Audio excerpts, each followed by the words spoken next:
ஒரு பத்திரிகையாளரை நம்பி பேசுகிற போது இந்த இயக்கம்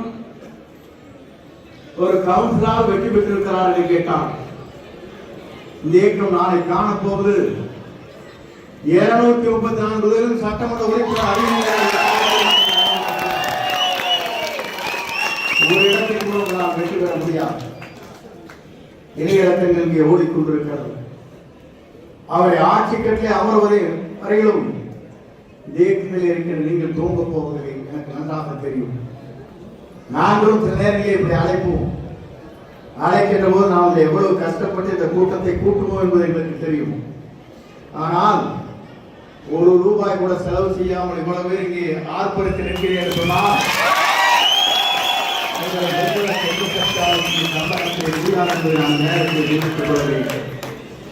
புரட்சி தலைவர் 1972 இயக்கம் காணுகிற போது இதே உற்சாகம். புரட்சி தலைவர் அம்மா அவர்கள் 87 இயக்கம் பிரிந்ததற்கு பிறகு இதே உற்சாகம். இன்று 3வது தலைமுறையாக இளைஞர் எழுச்சி நாயகனாக வருங்கால தமிழகத்தை உருவாக்க போகிற ஆற்றல் மிக சக்தியாக வருகிறார். நான் பலரை கேட்டேன். நான் இயக்கத்தை இணைந்ததற்கு பிறகு அப்போது கேட்கிற போது ஒவ்வொருவரும் சொன்னார்கள், உங்கள் குழந்தை என்ன சொல்கிறது என்று நான் கேட்டேன். பத்திரிகையாளரை பார்த்து அவர் சிரித்துக் கொண்டே, நம்முடைய வெற்றி நாயகன் இளைஞரின் எழுச்சி நாயகன், அவருக்குத்தான் நாங்கள் வாக்களிக்க வேண்டும் என்று எங்கள் குழந்தைகளை எங்களை வற்புறுத்துகிறார்கள். நான் எதற்காக சொல்லி சொன்னால், உங்கள் பணி சாதாரண பணிகள் அல்ல, இது செயல்வேறு கூட்டம். நீங்கள் ஒவ்வொருவரும் எடுத்துக்கொள்ள வேண்டிய சூழலை நம்மால் 10 ஓட்டுகளை அழைத்து வந்து இந்த தமிழகத்தில் நம்மை எதிர்க்கின்றவர்கள் எதிர்க்கின்ற சக்தி எதுவாக இருந்தாலும் அதை வீழ்த்துகிற சக்தி நம் கையிலே இருக்கிறது என்ற வரலாற்றை நீங்கள் படைத்திட வேண்டும். நாங்கள் சொல்வதற்கு காரணம், உங்களை போன்ற ஆற்றல் மிக்க சக்திகள், உங்களை போன்ற இளைஞர்கள் எழுச்சி உணர்வோடு இங்கே இந்த இயக்கத்திற்காக தங்களை அர்ப்பணித்துக் கொண்டிருக்கிறீர்கள். பல நாட்கள் இதற்காக தியாகம் செய்திருக்கிறீர்கள். தியாகத்திலே தங்களை அர்ப்பணித்துக் கொண்டிருக்கிறீர்கள். உங்களை பொறுத்தவரையும் உங்களுக்கு எங்களை போன்ற உறுதுணையாக நின்று உங்களுடைய எதிர்காலத்தை நோக்கி பயணங்களை நாங்கள் மேற்கொள்வோம் என்பதை நான் இந்த நேரத்தை தெரிவித்துக் கொள்கிறேன். ஏன் சொன்னால், 50 ஆண்டு கால அரசியல் வரலாற்றில் உங்களை போன்ற இளைஞர்களுக்கெல்லாம் எதிர்காலத்தை உருவாக்குவதற்கு, உங்களை போன்ற இளைஞர்களெல்லாம் சமுதாயத்தில் ஒரு அந்தத்தை உருவாக்குவதற்கு எங்களை போன்ற ஒரு உறுதுணையாக நின்ற பணிகளை ஆற்றுவோம் என்பதை நான் இந்த நேரத்தை தெரிவித்துக் கொள்கிறேன். ஏன் என்று சொன்னால், சட்டமன்ற தேர்தல் மிக விரைவில் வர இருக்கிறது. நாம் அனைவரும் செல்ல வேண்டும். நம்முடைய பகுதியில் இருக்கிற பூத்துகளை சரியாக இருக்கிறதா, அதற்கான ஒவ்வொரு பேர் கொண்ட குழுக்கள் அங்கே இருக்கிறதா, அந்த குழுக்கள் மூலமாக நாம் வெற்றி பெறுவதற்கு எந்த வாய்ப்புகளை உருவாக்க வேண்டும் என்பது நம்முடைய தலையாய கடமையாக இருக்கிறது. இளைஞர் ஒன்றாக இணைந்திருக்கிறீர்கள். மக்கள் சரியாக பயணங்களை மேற்கொண்டு வருகிறார்கள். மக்கள் மனதிலே எதிர்கால தமிழகத்தை ஆளக்கூடிய ஒரே சக்தி நம்முடைய இளைஞருடைய எழுச்சி நாயகமாக இருக்கிற எதிர்கால தமிழகத்தை உருவாக்க இருக்கிற ஒருவராக முடியும் என்பதை மக்கள் ஏற்றுக்கொண்டிருக்கிறார்.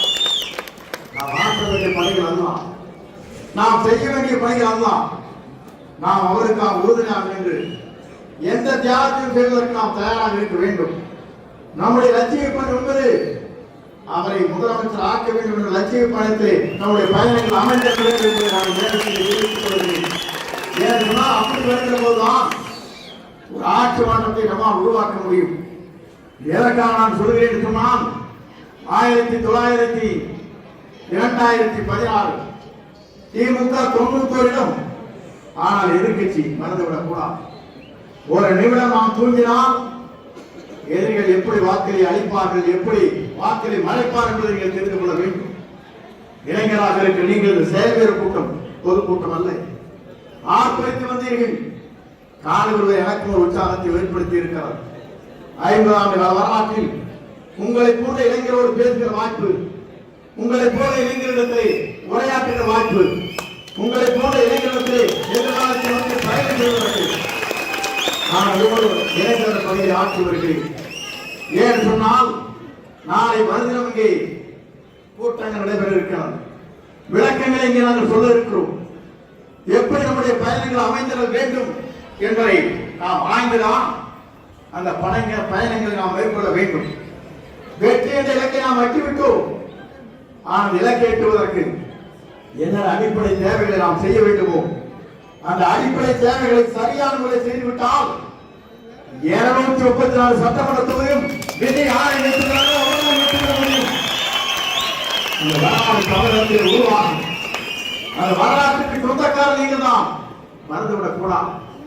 நான் எதற்காக சொல்லி சொன்னால் உங்களுடைய கண் பார்வை நீங்கள் எந்த திசை நோக்கி செல்கிறீர்கள் அந்த திசை நோக்கி மக்கள் உங்களோடு பயணம் செய்வார்கள். மக்கள் பயணம் செய்து மட்டுமல்ல, உங்களால் இருக்கின்ற வாக்காளராக இருக்கிற இன்றைக்கு ஏறத்தாழ எல்லோரும் சொன்னார்கள் இந்த இயக்கம் எங்கே இருக்கிறது என்று கேட்பார்கள். நான் அவர்களுக்கு சொல்லுகிறேன், புரட்சி தலைவர் இயக்கத்தை உருவாக்குறது 100 நாட்கள் தான் இந்த இயக்கம் ஓடும் என்றார்கள். ஆனால் 3 முறை தமிழ்நாட்டின் முதலமைச்சர், 5 முறை புரட்சி தலைவர் அம்மா அவர்கள் தமிழ்நாட்டின் முதலமைச்சர். நாளை தமிழகத்தை ஆளப்போவதுதான் உங்கள் இளைய தலைமையாக இருக்கிற வெற்றி நாயகன் விஜய் அவர்கள் என்பதை மறந்துவிடக்கூடாது. எல்லோரும் சொன்னார்கள் நீங்கள் எதை வைத்து தேர்தலை காலத்தில் நிற்க போகிறீர்கள். அண்ணா திமுக சாதனை சொல்லுகிறது, திமுக சாதனையை சொல்லுகிறது சொன்னார்கள். நாங்கள் சாதனை படைக்கப் போகிறோம், மறந்து விடாதீர்கள். அவர் சாதனை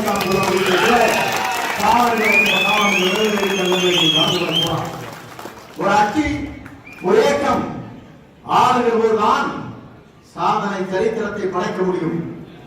அதற்கு என்ன விட்டுவிட வேண்டுமோ காஞ்சிபுரத்தில் நடைபெற்ற நிகழ்ச்சியை சரியாக சொல்லி இருக்கிறார். எல்லோருக்கும் வீடு, எல்லோருக்கும் இருசக்கர வாகனங்கள், பொருளாதாரத்திலே இளைஞர் அத்தனை உயர்த்திட வேண்டும். தானாகவே தன் பொருளாதாரத்தை உயர்த்துவதற்கு என்ன திட்டங்கள் தேவையோ அந்த திட்டங்களை நாங்கள் நிறைவேற்றுவோம். அது மட்டுமல்ல, இங்கே இருக்கிற பெண்களுக்கு முழு பாதுகாப்பு அளிக்கப்பட வேண்டும், மக்களுக்கு பேணி காக்கப்பட வேண்டும்.